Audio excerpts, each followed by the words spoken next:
చిన్ని ప్రార్థన. ప్రభువా, నేను చూస్తున్న పరిస్థితులు నన్ను భయపెట్టినప్పుడు ఆ భయాన్ని నడిపించనివ్వకుండా నిన్నే నమ్మే విశ్వాసం నాకు ఇవ్వుము. నాకు అర్థం కాని దారుల్లోనూ నీవు నాతో ఉన్నావని నమ్మే మనస్సు నాకు దయచేయము.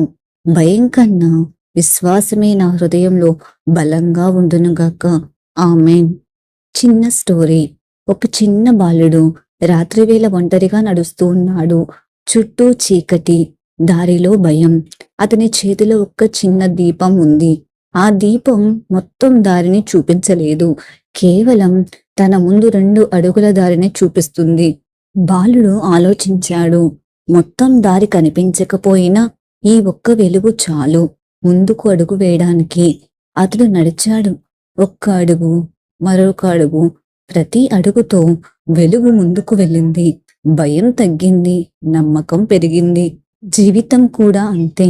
మొత్తం భవిష్యత్తు మనకు కనిపించదు, కానీ దేవుడు ఇచ్చే ఈరోజు విశ్వాసం ముందుకు నడిపించడానికి చాలు.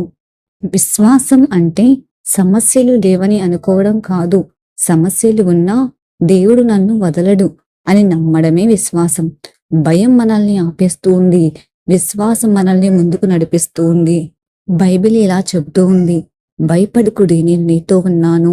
యెషయా 41:10. విశ్వాసం లేకుండా దేవుణ్ణి సంతోషపెట్టుట అసాధ్యము. హెబ్రీయులకు 11:6. ఆమేన్.